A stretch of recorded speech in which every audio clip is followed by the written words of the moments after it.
కర్కాటక రాశి.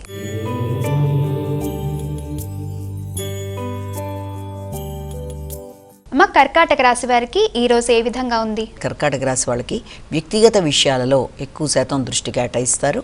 అభివృద్ధి కొరకు తీసుకునే నిర్ణయాలలో ముక్కుసూటిగా వ్యవహరిస్తారు.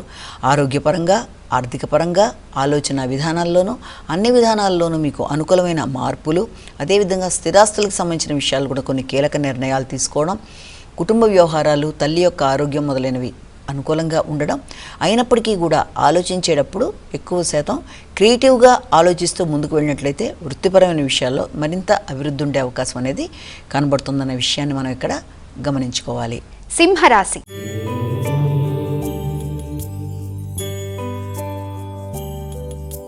సింహరాశి వారికి ఈరోజు ఏ విధంగా ఉందమ్మా? సింహరాశి వారికి ఆధ్యాత్మిక విషయాల మీద ఎక్కువ శాతం దృష్టి కేటాయిస్తారు. పెట్టుబడుల విషయాల్లోనూ, సంతానవర్గం అభివృద్ధి విషయాల్లోనూ, ఆత్మీయులైన వ్యక్తులతో కలిపి కీలక చర్చలు చేయడంలోనూ, ప్రియమైన వ్యక్తులకి సంబంధించిన విషయాల్లో ధనాన్ని ఖర్చు పెట్టడానికి చేసే ప్రయత్నాలకి అవకాశం ఉన్న సమయంగా దీన్ని మనం భావించవచ్చు. అదేవిధంగా మీ ఆలోచనలు ఏ విధానంలో అయితే మీరు ముందుకు పెడుతున్నారో అవన్నీ కూడా గౌరవనీయంగా ఉండడం, ఆలోచనలకి తగిన విధంగా వ్యక్తుల దగ్గర నుంచి గుర్తింపు, గౌరవం లభ్యమవడం మొదలైన వాటికి సంబంధించిన సమయంగా కూడా దీన్ని భావించవచ్చు.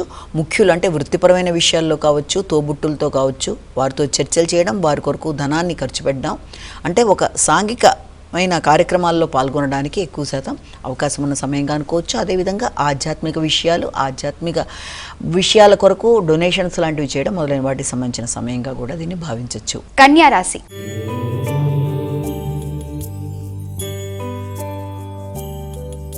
కన్యా రాశి వారికి ఈరోజు ఏ విధంగా ఉందమ్మా? కన్యా రాశి వాళ్ళకి ముఖ్యంగా ఎదురు చూస్తున్న విషయాలు చాలా వరకు అనుకూలంగా ఉంటాయి. ఆర్థిక విషయాలు చాలా వరకు అనుకూలంగా ఉంటాయి. ఎదురు చూసిన వర్తమానాలు దూర ప్రదేశాల నుంచి కావచ్చు, ప్రియమైన వ్యక్తుల నుంచి కావచ్చు అందుకోవడానికి అవకాశం ఉన్నది. అలాగే కుటుంబంలో అంటే మీ పైన ఉండే తోబుట్టువులు మీకు మంచి సహకారాన్ని అందించడానికి, మీ పలుకుబడి, గౌరవం, కీర్తి పెరగడానికి, తల్లి భాగస్వామితో కలిపి మంచి కీలకమైన చర్చలు చేసి మంచి చర్చలతో ముందుకు వెళ్ళడానికి చేసే కార్యక్రమాలు, ఆర్థిక విషయాలు అనుకూలంగా ఉండడం, చేపట్టిన కార్యక్రమాల్లో విజయవంతంగా ముందుకు వెళ్ళడం, ఏ విషయాల్లో అయితే మీకు ఆగుతూ వస్తున్నాయనుకుంటున్నారో వాటికి సంబంధించి అనుకూలమైన విషయాలు మీకు జరిగే అవకాశం కనబడుతుంది.